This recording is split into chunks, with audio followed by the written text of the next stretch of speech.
बिस्मिल्लाहिर्रहमानिर्रहीम। अस्सलाम वालेकुम नाज़रीन, मैं हूं अहमद फवाद। नाज़रीन, मरीम नवाज़ जिन्हें आलमोस्ट हर मैदान में इमरान खान के मुकाबले में शिकस्त का सामना करना पड़ रहा है, एक और मैदान में वो हार चुकी हैं, उन्हें शिकस्त हो चुकी है। सबसे बड़ा सूबा पंजाब, जहां पे हमने देखा कि 2018 में किस तरह से इमरान खान साहब ने नवाज़ लीग का यहाँ से सफाया किया। अब नाज़रीन, कप्तान अपने अगले मकसद की जानिब रवां दवा हैं।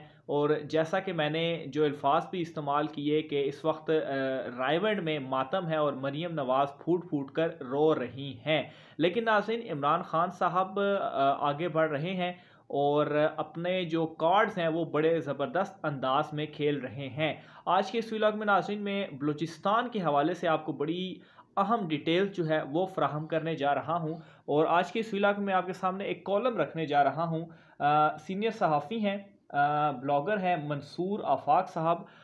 वो लिखते हैं और बड़ा ज़बरदस्त उन्होंने आज का ये कॉलम लिखा है। और यकीनन ये कॉलम सुनने के बाद आप भी जो है वो एक मरतबा खुश होंगे। और सबसे ज़्यादा बलूचिस्तान जिसके हवाले से ये एक सोच है कि शायद इस सूबे को बहुत ज़्यादा पीछे रखा गया है। ऑब्वियसली वो है भी पीछे, लेकिन इमरान खान साहब जो हैं वो चारों सूबों को जिस अंदाज में साथ लेकर चल रहे हैं, यकीनन वो एक बड़ी मिसाल है। इसकी एक जो आइंदा इमरान खान साहब के प्लान्स हैं, किस तरह से वो इत्तेफाक पैदा कर रहे हैं, वो तमाम डिटेल्स नाजरीन और जो साजिशें हैं उसका किस तरह से मुकाबला कर रहे हैं, इस कॉलम में आपको मिलेंगी। कॉलम पहले मैं आपको आपके सामने रखता हूँ, फिर उसके बाद जो है वो इस पर हम मज़ीद बात करेंगे। तो नाज़रीन, कॉलम का जो उन्वान है वो है बलूचिस्तान में इमरान खान। कॉलम में लिखते हैं कि कोई 2.5 साल पुरानी बात है, डिप्टी स्पीकर कासिम खान सूरी ने मेरे एजाज़ में एक इशाइया दिया। इस खाने में जहां उन्होंने अपने दोस्तों को दावत दी, वहां मेरे भी कुछ अहबाब को बुलाया। मेरे अहबाब में हारून रशीद थे।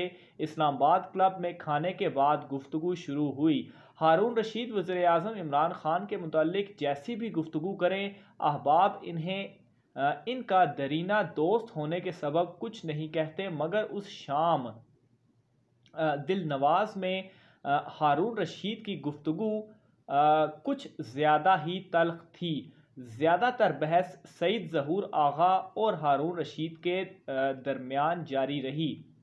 अच्छा, इसके अलावा वो आगे लिखते हैं कि ज़हूर आगा इमरान खान के हवाले से बहुत जज्बाती हैं। मुझे ख़तरा था कि ये तंदो तेज़ बहस किसी लड़ाई पर ना पहुंच जाए, मगर जिस खूबसूरती के साथ ज़हूर आगा ने दलाइल के साथ हारून रशीद को अपने मौक़िफ़ से पीछे हटने पर मजबूर किया, मैं उन्हें इस बात की दाद दिए बगैर ना रह सका।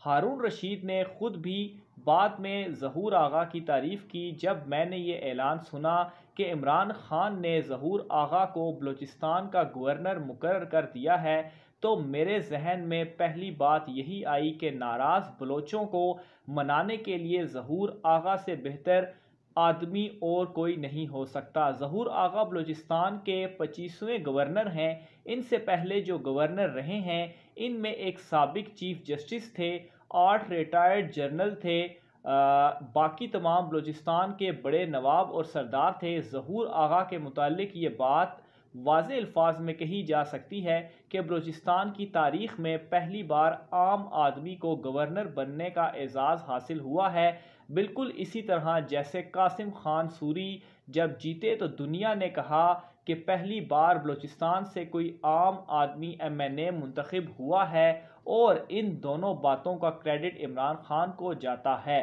ज़हूर आगा के वालिद गिरामी सैयद नूर मोहम्मद की कोयटा के पुराने कासी रोड पर सब्जी मंडी में आटा पीसने की चक्की होती थी।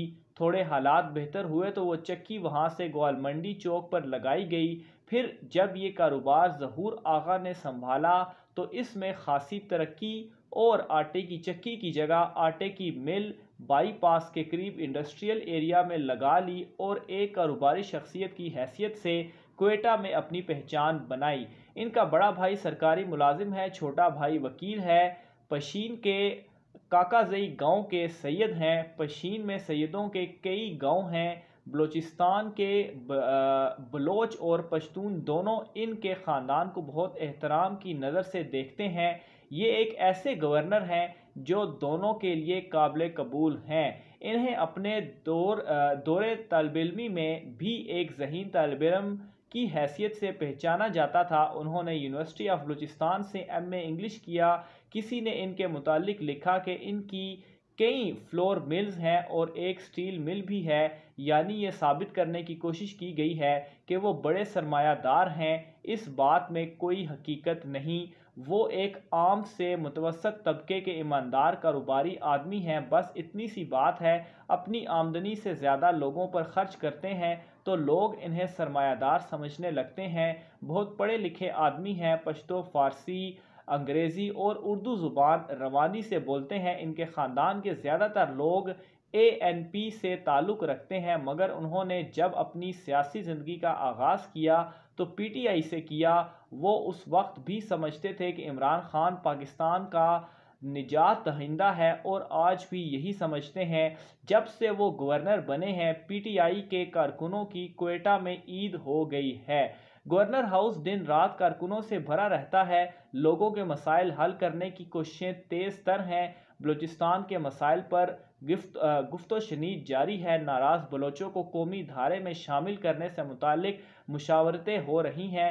सी पैक की तकमील के लिए क्या क्या करना है, सी पैक का रूट जिसके बाद इस्लामाबाद से बलूचिस्तान का सफ़र आधा रह जाएगा, इस पर फौरी तवज्जो दी जाए कि वो जल्द मुकम्मल हो। इस बात पर भी गवर्नर बलूचिस्तान ध्यान दे रहे हैं कि फौरी तौर पर बलूचिस्तान में हेल्थ कार्ड का कैसे इजरा हो सकता है। यकीनन इस वक्त सिर्फ बलूचिस्तान ही एक ऐसा सूबा है जहां अभी तक हेल्थ कार्ड शुरू नहीं हुआ। नए गवर्नर बलूचिस्तान ये भी सोच रहे हैं कि बलूचिस्तान के बॉर्डर जो ईरान और अफगानिस्तान के साथ हैं, वहां रेलवे ट्रैक बिछाया जाए। मौजूदा हुकूमत ने 3 रुकनी कमेटी बनाई जिसमें जुबैदा जलाल, असद उमर और कासिम खान सूरी शामिल थे और उसने शमाली बलूचिस्तान जो खालिस बलोच एरिया है इनके लिए अरबों रुपए के पैकेज का ऐलान किया, मगर बलूचिस्तान के पश्तून एरियाज के लिए किसी डेवलपमेंट पैकेज का ऐलान नहीं किया। गवर्नर बलूचिस्तान के लिए अहम मसला यही है कि इस वक्त पश्तून एरिया के लोगों के लिए हुकूमत से किसी पैकेज का ऐलान कराया जाए ताकि उनमें एहसास महरूमी पैदा ना हो। बलूचिस्तान की पसमानदगी का क्या हल है? इंफ्रास्ट्रक्चर से लेकर तालीम और सेहत के शोबों में बलूचिस्तान को बाकी सूबों के बराबर किस तरह लाया जा सकता है? बुनियादी सहूलतें ज़िंदगी हर शख्स को कैसे फराहम की जा सकती हैं? एक सर्वे के मुताबिक बलूचिस्तान में सेहत की सहूलियात सिर्फ 32% आबादी को हासिल है। बलूचिस्तान की शहरी आबादी में हर 7,300 लोगों के लिए एक डॉक्टर है। देही इलाकों की हालत और भी बदतर है। पूरे बलूचिस्तान के 32 अजला में 549 बेसिक हेल्थ यूनिट हैं, जिनमें सिर्फ 111 पूरी तरह फ़ाल है। फौरी तौर पर ये तमाम कैसे फ़ाल हो सकते हैं? ऐसे बेशुमार मसाइल हैं जिनके हल के लिए बलूचिस्तान के नए गवर्नर लाहे अमल तैयार कर रहे हैं। मेरी दुआ है कि अल्लाह ताला इन्हें अपने मकसद में कामयाब फरमाए, आमीन।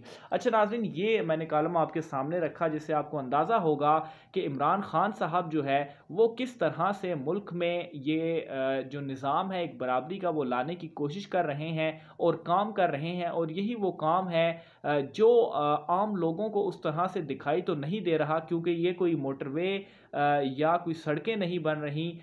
ये नाज़रीन बेसिकली बलूचिस्तान सूबे को ऊपर लाने की एक कोशिश है और यही वो कोशिशें हैं जिसकी वजह से ऑब्वियसली नवाज़ लीग जो है वो परेशान है, क्योंकि इससे अवाम की जड़ों में इमरान खान या पाकिस्तान तहरीक इंसाफ जो है वो अपनी जड़ें बना रही है। बहरहाल नाज़रीन, इस हवाले से मज़ीद जो भी डिटेल्स रहती हैं वो भी आपके साथ शेयर करता रहूँगा। आज के व्लॉग से इतना ही, मुझे इजाज़त दीजिए। अल्लाह हाफ़िज़।